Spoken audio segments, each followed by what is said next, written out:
आप सभी श्रोता मित्रों को हार्दिक नमस्कार। प्रस्तुत है चरण सिंह पथिक जी द्वारा लिखित कहानी फिरने वालियाँ। चिट्ठी अर्थात चिट्ठी शाम को मिली। पत्नी की बुआ नहीं रहीं। चिट्ठी कोई पोस्ट ऑफिस से आई डाक नहीं थी। कॉपी का 1/4 से कम टुकड़ा था जिसमें तीये की कल होने की बैठक की सूचना थी। चिट्ठी देने वाला एक दिन में ही कई कई गांवों में अपने रिश्तेदारों के यहाँ चिट्ठियां बांटता। शाम को जैसे ही चिट्ठी पढ़कर पत्नी को सुनाई, वह बुक्का फाड़कर जोर से विलाप कर उठी। पूरा मोहल्ला जान गया कि सप्पो को कोई देवलोक हो गया। मोहल्ला क्या, सारे के सारे ही हमारे कुटुंबी, कोई 15-20 घर। चाचियों और ताइयों ने आकर खोज खबर ली, पत्नी को सांत्वना दी, जीवन और मृत्यु के अनसुलझे रहस्यों की अपनी तरह से व्याख्या की। जीवन की निस्सारता पर बड़ी बूढ़ियां घंटों पत्नी को समझाती रहीं। पत्नी ने आंसू पोंछे। अंधेरा घिर चुका था। चाचियां और ताइयां जा चुकी थीं। बच्चों के दाना पानी की व्यवस्था करते हुए पत्नी ने मुझसे कहा, सुनते हो, कल बुआ जी को फिरने चलना है, छुट्टी ले लेना। ठीक है, ले लूँगा छुट्टी। कुटुंबियों को खबर भी अभी करनी है, दूर का मामला है, सुबह 8 बजे ही चलना होगा। खबर तो कुंतो अर्थात बेटी कर देगी। कुंतों से काम नहीं बनेगा, आपको जाना होगा, फिर साधन भी तो तय करना होगा, वो भी अभी होगा। पत्नी अब सहज हो चली थी। खबर करना कोई बड़ा काम नहीं था, मगर मैं असहज महसूस करता हूँ। घर घर जाकर खबर करना कि कल सुबह फिरने चलना है, बस। मगर ये इतना आसान नहीं है। सामने वाला पूछ पूछ कर ही दम निकाल देता है। जैसे कौन गुजर, क्या, किसकी उम्र थी, बीमार था, कहाँ इलाज हुआ, या फिर वह जो कुछ दिन पहले मुझे मिला था थी, उसे अचानक क्या हुआ। मगर कुछ भी हो, जाना मुझे ही होगा। मैंने चंपी ताई से जाकर कहा, ताई सुबह 8 बजे तैयार रहना। ताई अपने नाती को सुला रही थी। बोली, अब काम का टाइम है, सरसों कट रही है, एक बहू को बाल बच्चा होने वाला है, एक का भी 6 महीने का है। तेरे भाइयों को तो मूतने की भी फुर्सत नहीं है। तुम्हारे ताऊ से इस उम्र में अब कहीं आया जाया नहीं जाता। बच्ची कौन, मैं। अब मैं गाय भैंस पालूं या नाती पोता रखूं या फिरने चलूं। ताई किसी एक को तो चलना पड़ेगा, मैंने जोर देकर कहा। देख लूंगी कौन सी बहू जाती है। वहाँ से मैं सरूपी ताई के यहाँ आया। सरूपी ताई ने रुखाई से कहा, मेरी तो नातिन बीमार है, मुश्किल है जाना। कौन सी नातिन, मैंने पूछा। महज की छोटी छोरी को बुखार है। वो तो दिन भर खेलती रही है, मैंने प्रतिवाद किया। अरे अब चढ़ा है गैबी बुखार, मैं क्या झूठ बोलूँगी। ताई गर्म हो गई। फिर भैया, ये तो अदले का मामला है। हमारा काम पड़ा है तो तुम्हारी बहू सप्पो ने भी नखरे किए थे। ताई की बात सुनकर मैं अवाक रह गया। रोने जाने में भी अदला बदला। उस वक्त कोई काम पड़ा होगा, इसीलिए तुम्हारे साथ नहीं जा पाई होगी। काम तो सबको रहता है, कौन मिनख निठल्ला बैठा है लल्लू। फिर कुछ पल सोचकर बोली, तुम्हारे ताऊ को बोल दूंगी। ठीक है। मैं नर्मदा चाची के घर पहुंचा। वह अपने घुटनों पर तिल का तेल मल रही थी। मुझे देखकर तेल से भरी कटोरी एक तरफ सरकाई, बोली, आ लल्लू, बहू की बुआ जी गई। मैंने कहा, हाँ, कल सुबह ही चलना होगा। साधन कर लिया? अब जाऊंगा, हो जाएगा साधन भी। वही तो कहूँ, ट्रैक्टर ट्राली या किसान बुग्गा मत करना लल्लू, पोर पोर बचता है धचकियों से। अब जो मिलेगा करना पड़ेगा चाची। जो मिलेगा सो क्यों, जीप करना, आराम की सवारी है, पेट का पानी तक नहीं हिलता। चाची की आंखों में जीप की सवारी तैरने लगी। अजीब पल आ गया है। खुद का किराया देकर बस से चलने को कहो, सब बहाने लेकर बैठ जाते हैं। जेब से पैसा खर्चो, पूरे दिन का घर का काम छोड़ो, ऐसे भी क्या गरज। पीठ पीछे अक्सर यही जुमला सुनना पड़ता। रिश्तों में अब वो गर्माहट नहीं रह गई थी। अपने खास कुटुंबी भी ऐसा बर्ताव करते मानो पीढ़ियां गुजर गई हों। पैदल चलना तो अब सभी अपनी शान के खिलाफ समझते हैं। मैंने सभी घरों में जैसे तैसे खबर की। सब अपने ही घर, किसी न किसी को तो चलना ही होता है। सब अपनी घरेलू सुविधा अनुसार चलते हैं।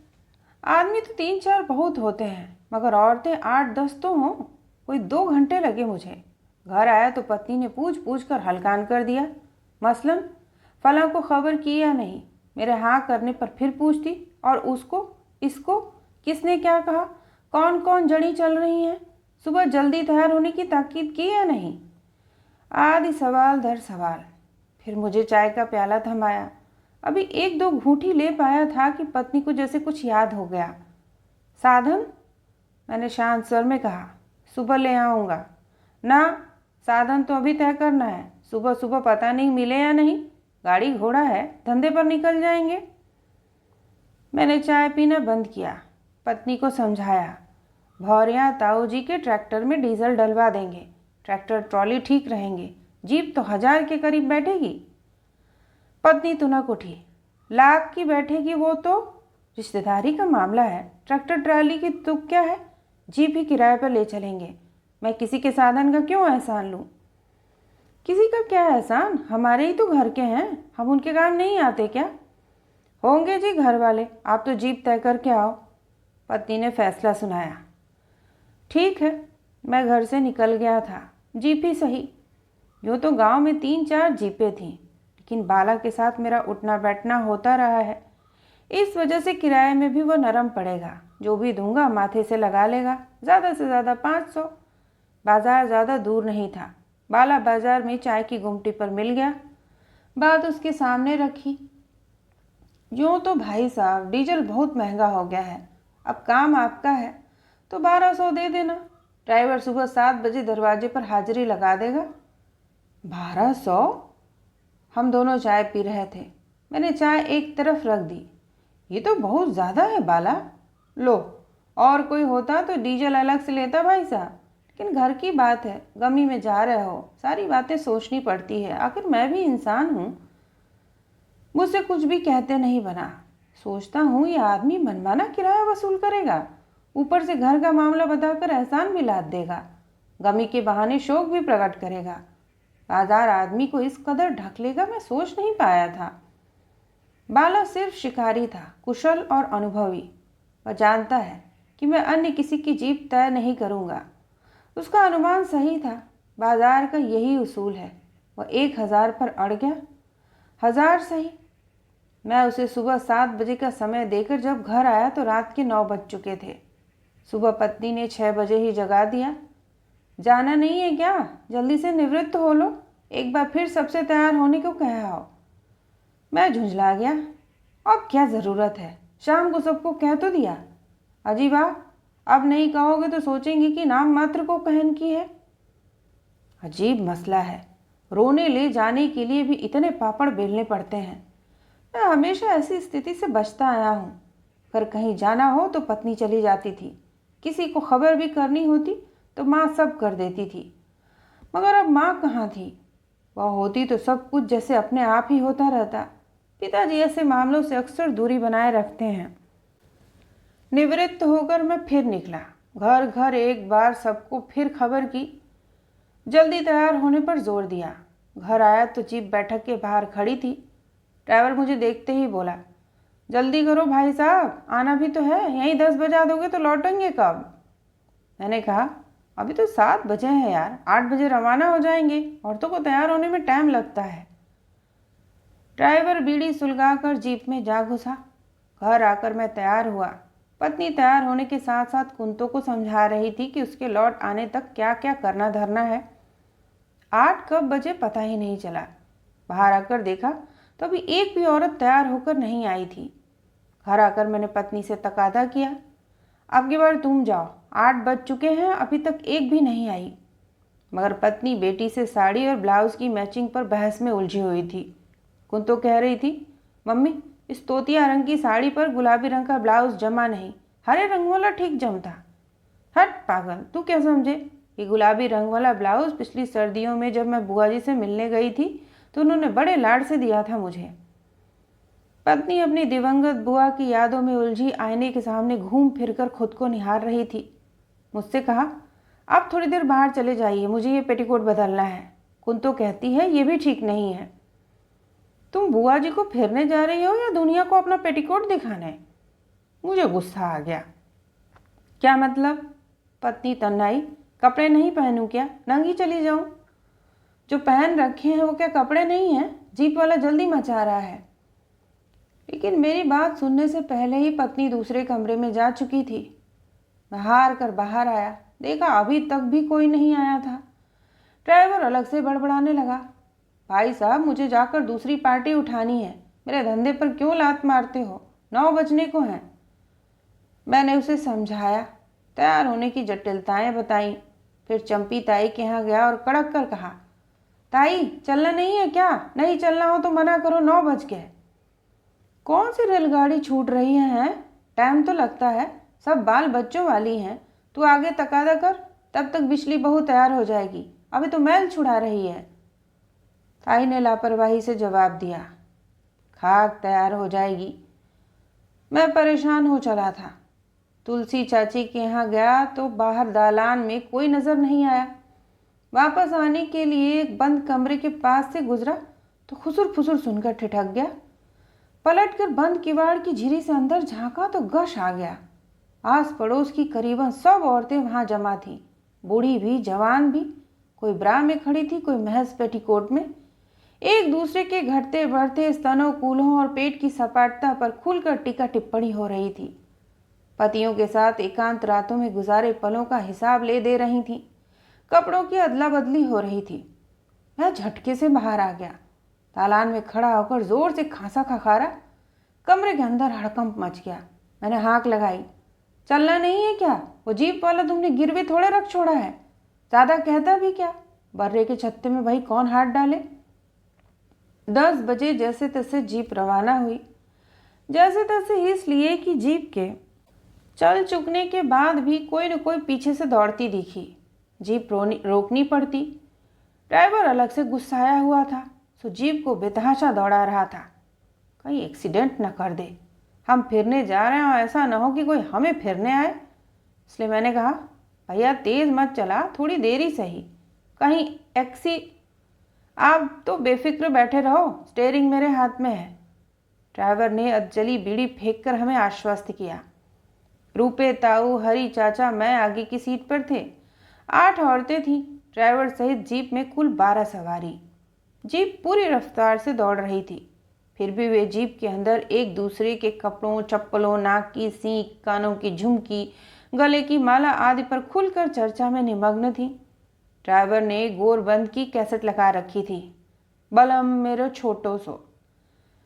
पत्नी की बुआ जी का गांव मुश्किल से 8 किलोमीटर दूर रह गया था। गुलाबी ताई ने मुझसे धीरे से पूछा, समधिन की उम्र क्या रही होगी? पत्नी की बुआ रिश्ते में चाचा चाचियों और ताऊ ताइयों की समधिन लगती थी। मैंने जरा सी गर्दन मोड़कर जीप में पीछे देखा। पत्नी शोक में डूबी जा रही थी। जाहिर है उसका बोलना मुनासिब नहीं था। मैंने बताया, यही कोई 70-72 साल। बीमार थी क्या? सिर्फ एक दिन बुखार आया था। मुक्ति हो गई लल्लू समधिन की। कोई पिछले जन्म का पुण्य काम आ गया होगा, वरना लोग महीनों सालों तक चारपाई पर पड़े रहते हैं। देखभाल करने वाले उकता कर मरने की दुआ मांगते हैं, कोई गूमूत भी नहीं धोता। सोई बात है ताई, मैंने अनमने दिल से जवाब दिया।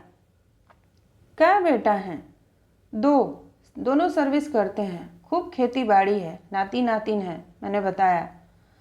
राम जी के राज छोड़ गई हैं लल्लू, किसी बेटा बहू का ज़्यादा एहसान भी नहीं लिया, वरना जमाना बेकार है लल्लू। अब तो राम जी हमें भी समेट लें तो बढ़िया। इसी बीच बुआ जी का गांव आ चुका था। जीप मैंने बुआ जी के घर के पहले एक बाड़े में खड़ी करवा दी थी। सभी ने अपने अपने कपड़ों से धूल झाड़ी। रूपे, ताऊ, हरी चाचा और मैं आगे आगे थे। पीछे दोनों चाची, गुलाबी ताई और कुटुंब की कुछ जवान और कुछ अधेड़ औरतें थीं। मैंने कुछ चलकर पीछे देखा तो वे सभी एक झुंड बनाकर खड़ी हुई थीं। मैं मुड़कर वापस आया। मैंने गुलाबी ताई को संबोधित करके सभी से कहा, ताई रुक क्यों गई? ताई ने सभी पर एक नज़र डाली, फिर कुछ क्षण सोचकर बोली, लल्लू मरने वाली तो बड़ी बूढ़ी ठहरी, सो रोती हुई चले या गंगा जी के गीत भजन गाती हुई? मैं इस बारे में ज़्यादा कुछ नहीं जानता समझता, कहो तो ताऊ से पूछ लूँ। तब तक पत्नी मेरे एन करीब आकर बोली, अजी ताऊ जी से क्या पूछना, मेरी तो बुआ जी थी, मुझे तो रोते हुए ही जाना होगा। झुंड में थोड़ी देर इसी पर बहस होती रही। साथ वाली औरतें पत्नी से हल्का मजाक भी करने लगी। जीवन के पल पल बदलते हजार रंग। रूपे ताऊ जी और हरी चचा भी ठिठक कर खड़े हो गए थे। जाहिर है वे मन ही मन कूड़ रहे होंगे, क्योंकि अगले ही पल ताऊ जी का झल्लाया स्वर सुनाई दिया। रिक्शो अर्थात चलती नहीं, घर जाकर कर लेना पंचायत। ताऊ जी की आवाज़ सुनकर झुंड में फिर खुसुर फुसुर होने लगी। मैं दुविधा में था। पत्नी अड़ी हुई थी कि सभी फिरने वालियां रोती हुई बुआ जी के घर तक चलें, जबकि दोनों चाची और ताई गंगा जी के भजन गाती रहना चाहती थी। बुजुर्ग होने के नाते उनके अपने अनुभव थे। मैं सब कुछ उन्हीं पर छोड़कर वापस आया। ताऊ जी और हरी चाचा मेरे साथ हो लिए। हम तीनों आगे आगे चल रहे थे। पत्नी की बुआ जी का घर अब मुश्किल से 50 से 1 मीटर दूर रह गया था। मैंने चलते चलते जरा सी गर्दन टेढ़ी कर पीछे निगाह डाली। दोनों चाचा और गुलाबी ताई आगे आगे चलती हुई गंगा जी के भजन गाती आ रही थीं। उनसे ठीक मीटर भर की दूरी पर पीछे पीछे पत्नी के नेतृत्व में वे पांचों औरतें जोर जोर से रोती हुई आ रही थीं। मैं हैरान रह गया। तो यह थी चरण सिंह पथिक जी द्वारा लिखित कहानी। सुनने के लिए आप सभी का धन्यवाद।